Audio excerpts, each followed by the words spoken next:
Bonjour, ne vous méprenez pas, ce ne sont pas les images de mon mariage.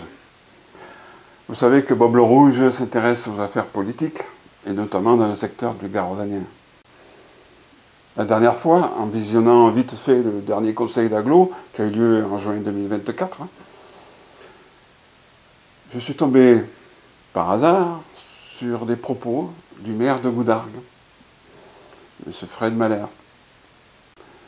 Vous savez, Goudargues, ce petit village de la vallée de la Cèze, qu'on surnomme aussi la petite Venise gardoise à cause de ce canal qui traverse le village. Mais revenons au conseil d'agglo en question et écoutons les propos du maire de Goudargues. En ce qui concerne M. Ajas, et je vais vous répondre directement, vous parlez de tribunal, vous parlez de décision d'arrêté annulée. Mais je viens me mêler des affaires de Verfeuille, moi. Je viens mettre mon nez dans mes petits papiers de Verfeuille. Ah ouais, il est un peu en colère, le garçon. Qu'est-ce qui a pu provoquer l'ire de cet homme? Qu'est-ce qui a pu générer ces propos de Mahler? Alors revenons un peu en arrière et écoutons les propos du conseiller communautaire qui a provoqué cette colère. Nous nous posons la question en fait de comment lancer une concertation sur un projet souhaitant modifier la destination des bâtiments, mais pour lequel des décisions du tribunal administratif annulent l'arrêté municipal délivrant les permis initiaux. Voilà. Nous demandons donc de disposer d'une présentation et d'un dossier cohérent et nous demandons le report de ce point 58. Bon, les propos du représentant de la commune de Verfeuille ne sont pas si méchants que ça. Il est juste question de permis de construire annulé. Mais je me suis dit que si ça a généré une colère comme ça chez le maire de Goudargues, c'est qu'il y avait un petit enjeu. De fait, avec ma curiosité et mes mauvaises habitudes de me mêler des choses qui ne me regardent pas, moi aussi, alors je me suis penché dessus, sur ce dossier, et je suis tombé sur quelque chose de très curieux. Voyons d'abord ce qu'était ce permis de construire et quelles sont les raisons de son annulation. À l'origine, le domaine de Bray, ou de Bresse, je sais pas, il y a deux appellations, le domaine de Bray était une exploitation agricole constituée d'une ferme, de quelques hangars et de parcelles de terrain agricoles, des vignes notamment. Ouais, on voit à l'écran ce que c'était au début des années 2000. À un moment donné, cette propriété a été fractionnée, avec d'un côté la ferme historique et quelques parcelles de terre, et de l'autre seulement des grandes parcelles de terre. Il y a environ 15 ans, une société a acheté ces parcelles de terre. Cette société, le ARL Domaine de Bresse, a été créée en 2008 et a pour objet, je cite, « exploitation et gestion de biens agricoles, exploitation de caves, culture biologique et élevage d'équidés ». Pour l'élevage des chevaux, le propriétaire il a besoin de construire des bâtiments, des boxes pour les chevaux, une écurie, un manège de dressage, etc., etc. Donc il a déposé un permis de construire auprès de la commune de Goudargues. Je me suis procuré le document de ce permis, notamment les plans. On va regarder de quoi il retourne. Ce permis a donc été accordé le 29 juillet 2021, comme on le voit sur le tampon sur le plan. On voit bien les différentes installations qui sont prévues. On voit donc plusieurs bâtiments, des boxes à chevaux, apparemment, on dirait, une maison d'habitation, une piscine, et le manège de dressage.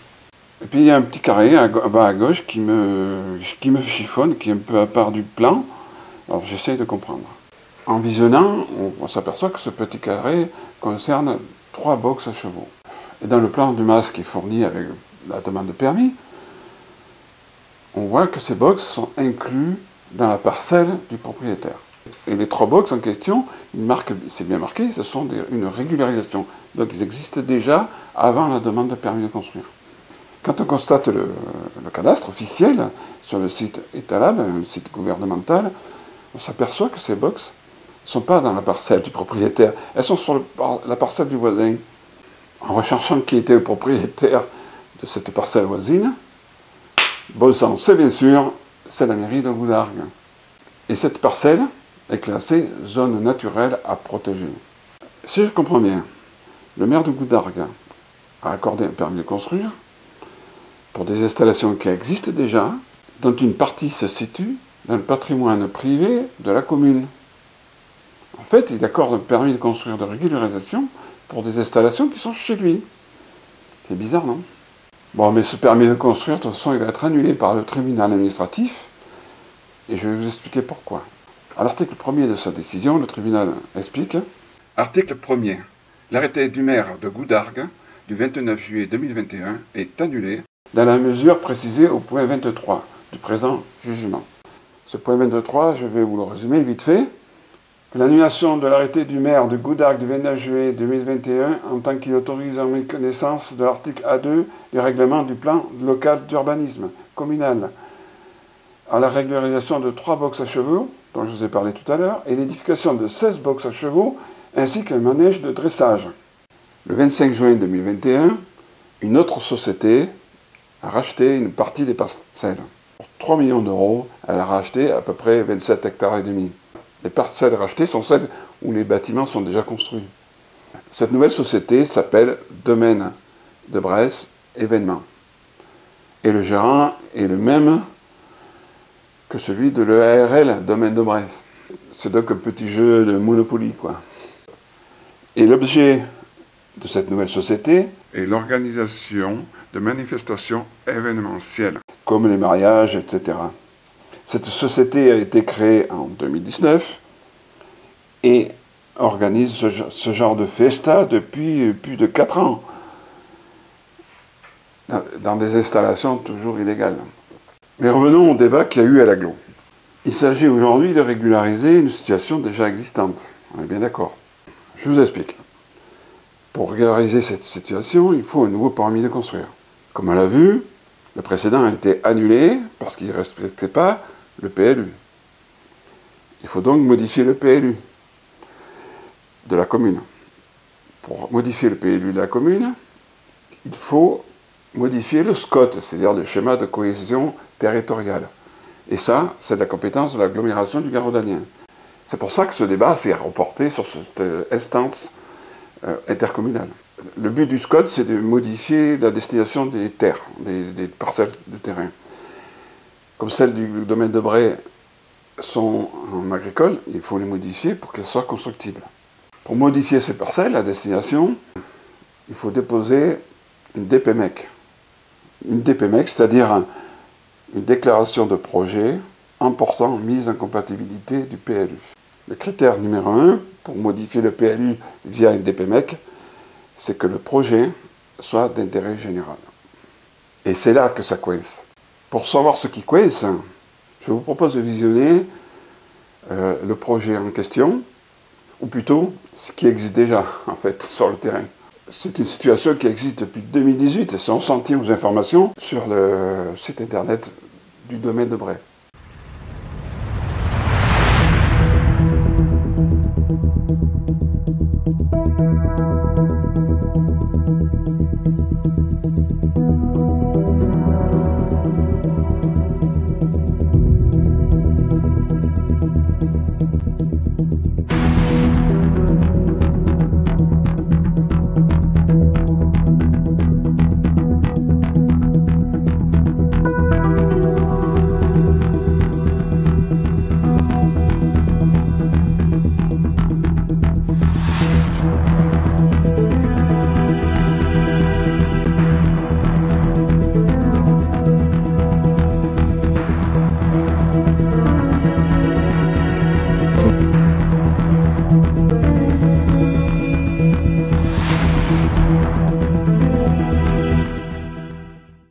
En fait, comme vous l'avez vu sur la vidéo, c'est un lieu d'hébergement de luxe et aussi, surtout, d'organisation d'événements, notamment de mariage. Les images que vous avez vues, je ne les ai pas volées, elles sont sur le site internet du domaine de Bray et d'un site de mariage.net qui fait l'éloge de ce lieu. Et au regard des prix qui sont proposés, je peux vous dire que ce n'est pas à la portée de tout le monde. Et effectivement, on peut se poser la question de l'intérêt général de ce projet, qui n'est pas vraiment un projet, puisque les installations existent déjà. D'ailleurs, une élue communautaire, Madame Ladé, le dit au Conseil d'Agglo. Pourquoi vous parlez de projet? Pardon? Pourquoi vous parlez de projet? C'est pas un projet, la réalisation alliée? Au tribunal, mais ça s'appuie sur ce qui existe. Il n'y a pas de nouvelle construction dans le nouveau projet. Donc c'est une régularisation? Mais c'est pas une régularisation, c'est une DPMEC qui prend en compte le projet. Après, le projet, les bâtiments, ils y sont. Par contre, il y a des changements de destination, il y a un certain nombre de choses à faire, et ça peut se faire qu'avec la DPMEC. Et il faut savoir que ces installations ont été bâties sur des terres agricoles, et en plus, elles sont dans une zone Natura 2000. Et cette zone Natura 2000 a pour but essentiel de protéger les oiseaux, et notamment la reproduction, la nidification, etc. Et ce domaine de Bresse, il est en plein cœur de cette zone Natura 2000. D'où l'intérêt de modifier la destination des terrains. Puis je voudrais revenir sur les 3 box à chevaux. Vous savez, ceux qui sont bâtis en dehors du terrain du propriétaire et qui sont sur la commune de Goudargues. Eh bien, j'ai appris que ce n'étaient plus des box à chevaux, et qu'ils étaient destinés à abriter des nouveaux tourtereaux. Ben alors, me direz-vous, il est où le problème? Oui, les tourtereaux, ce sont des oiseaux. La reproduction, la nidification, de quoi se plaint-on? Sauf que ces tourtereaux-là, ils ont 2 bras, 2 jambes, une tête. Et avant qu'ils nous pondent des œufs, il va falloir attendre bien longtemps. Et voilà quelle est la destination de ce projet. Et l'Agglo est chargé de régulariser tout ça. Un autre élément important, c'est que les voisins du site, ceux qui habitent juste à côté, dans la ferme à côté, et puis des hameaux qui appartiennent à la commune de Verfeuille, d'où l'intervention de l'élu de Verfeuille, se plaignent de nuisances. Des nuisances sonores, la musique à fond la caisse. Pour l'accès au site, il y a un tout petit chemin avec des va-et-vient de véhicules, etc. Donc de la pollution sonore aussi, de la pollution olfactive, de gaz à effet de serre notamment. Et puis il paraît qu'il y a aussi les lasers, les feux d'artifice, etc., etc. En pleine zone Natura 2000, les pauvres oiseaux, ils doivent se gicler vite fait. Et oui, ces pauvres gens qui habitaient à la campagne, peinards, au silence, tranquilles, se retrouvent confrontés à des nuisances urbaines qu'ils n'ont rien demandé, et tout ça pour le plaisir de quelques personnes fortunées. Du coup, il est où l'intérêt général, monsieur le président de l'Agglo? Eh bien voilà ce qu'il en dit en vidéo, lors du Conseil d'Agglo. Oui, on a toujours dit que dans le cadre du tourisme, on voulait élargir les ailes de saison. Et oui, on a toujours dit que dans le cadre du tourisme, on voulait une offre touristique qui soit le plus large possible, du populaire jusqu'au du luxe, qui nous manque sur le territoire et qui manque notamment dans la vallée de la Cèze. Donc, l'intérêt général, il y est. De quoi? Des hébergements de luxe dans le Gard-Danier? Mais vous savez qu'on est loin de la Côte d'Azur quand même. Et d'ailleurs, il y a une concertation qui a été organisée par l'Agglo pendant 6 mois en 2023. Et de nombreux habitants ont émis des avis défavorables. L'analyse de l'Agglo sur le bilan de la concertation est un peu bizarre. En effet, une pétition a été signée par plus de 200 habitants de Goudargues et de Verfeuille qui contestaient la tenue de ce projet. Et cette pétition n'a été retenue que pour une observation. Il ne faut pas exagérer quand même. D'ailleurs, cela avait généré une joute verbale entre Éric Ajas, le représentant de la commune de Verfeuille, et le président de l'Agglo, Jean-Christian Ray. Je vous propose de l'écouter. Bonjour à toutes et à tous. J'interviens donc au nom des élus de la commune de Verfeuille. Comme vous avez pu le lire dans le bilan, nous avons émis un avis sur cette concertation incomplète, trompeuse et totalement fallacieuse. Il ne s'agit pas d'un projet d'intérêt général comme cela nous est présenté. Concernant le bilan qui vient de nous être présenté, il est dans la lignée du document de concertation. Trompeur. La synthèse des remarques omet de comptabiliser les quelques 200 signataires de la pétition, La conclusion du bilan serait alors inversée avec 2 tiers d'avis négatifs et 1 tiers positif. Vos propos qui vous engagent d'ailleurs, parce que les propos fallacieux et l'incohérence et trop peur, ce sont des mots qui ont un sens, donc on va faire attention à ce qu'on va dire sur ces sujets. On n'invente rien, on ne présente pas d'une manière fallacieuse ou je ne sais quoi, mais ce genre de mots, et pour l'instant, le contenu de ce message-là, qui reprenait un peu les termes que vous avez pris, est dans les mains de mon avocate pour savoir quelle suite on lui donnera. Mais ça, c'est juste des mots qui sont pas à employer à la légère quand on les écrit ou quand on les dit. Et voilà, le président de l'AGLO utilise la méthode de la menace suite à l'intervention de Éric Ajas. Voilà une belle forme de débat démocratique, n'est-ce pas? Et puis, on a très peu parlé de la question de l'eau, un sujet sensible dans le secteur.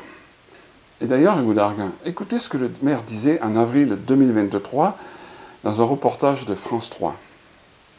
Ne vous fiez pas aux apparences. La petite Venise gardoise subit de plein fouet la sécheresse.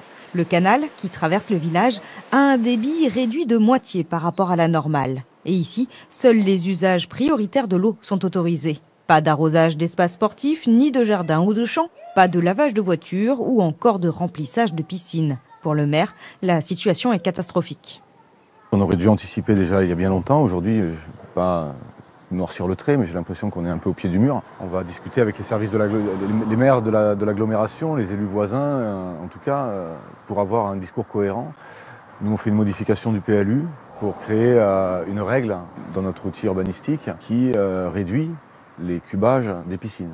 Vous avez entendu Fred Mahler ce qu'il dit. On aurait dû anticiper plus tôt. Il faut modifier le PLU pour modifier nos méthodes de consommation d'eau et modifier le cubage des piscines. Pourtant, il y en a une piscine là-haut, au domaine de Bray. Et la réception de centaines de convives pendant plusieurs jours, je peux vous dire que ça va consommer de l'eau. Et puis, un élément important aussi, c'est l'avis du CODEV. Le CODEV, c'est la commission de développement qui appartient au service de l'AGLO. La présidente de ce CODEV a un avis catégorique là-dessus. Je vais donc vous le lire. C'est donc un message du CODEV au SCOT du Garaudagnen. Je vous le résume. Il ne s'agit pas d'un projet, mais de la volonté de régulariser une situation déjà existante, mais totalement illégale. En effet, il s'agit d'une zone agricole qui n'est pas destinée à ce genre d'activité et zone Natura 2000. Cela contredit la nécessité de préserver les terres agricoles pour œuvrer à la transition énergétique. Ce projet n'est pas d'intérêt général. Il nuit aux riverains qui se plaignent du bruit et de la circulation induite. Il ne générera que peu d'emplois. C'est un projet purement économique et contraire au tourisme vert qui caractérise la vallée de la Cèze. Et contraire au tourisme durable. Il ne tient pas compte aussi de la difficulté concernant la ressource en eau que la région rencontre depuis plusieurs années. C'est un genre de projet touristique datant du siècle dernier et qui n'a plus de place de nos jours, en tenant compte du réchauffement climatique. Voilà donc l'avis du CODEV, qui est une structure interne à l'AGLO. Alors si l'AGLO met en place des commissions pour être mieux conseillée et prendre de bonnes décisions, mais qu'elle occulte complètement l'avis de cette commission, à quoi ça sert? Et elle a raison, la présidente de CODEV. L'environnement, ça nous concerne tous. Ne croyez pas que je sois devenu Bob le Vert. Mais quand même, on a tous une part de sensibilité écologique en nous. Enfin, j'ose espérer. Et en effet, il faut arrêter avec les conneries qu'on fait actuellement. Nous avons là un projet qui porte atteinte à une zone protégée. Car, au niveau politique, et là, c'est à nouveau Bob le Rouge qui vous le dit, au niveau politique, où que vous soyez sur le territoire de l'AGLO, ce dossier-là vous concerne. Que vous soyez à Pont-Saint-Esprit, à Chusclin, Saint-Laurent-des-Arbres, Sabran même, vous êtes concerné par ce dossier. Car si l'AGLO change les règles d'urbanisme comme ça, pour le bon vouloir de particuliers et de promoteurs immobiliers, vous qui habitez à la campagne, peinard, tranquille, Un beau matin, vous allez ouvrir vos volets, vous allez vous retrouver nez à nez avec un chantier, pour, je ne sais pas moi, une zone commerciale, un bâtiment de 5 étages ou autre, que sais-je. Je vous le dis, ne laissez pas passer ce projet. Demandez à vos élus locaux d'intervenir au prochain conseil d'agglo pour dire non. Parce qu'à terme, n'importe qui, n'importe quoi pourra se faire sur ce territoire. Et puis, je vous ai gardé le meilleur pour la fin. Une sorte de petite cerise sur le gâteau. Il a été organisé récemment une deuxième concertation pour ce projet. Si je vous dis les dates, vous allez mourir de rire, parce que c'était du 15 juillet au 31 juillet. Pendant que les gens sont en vacances, en plein milieu de l'été, bravo. En plus, ça dure que 15 jours. La première, elle avait duré 6 mois en 2023. Mais le top du top quand même.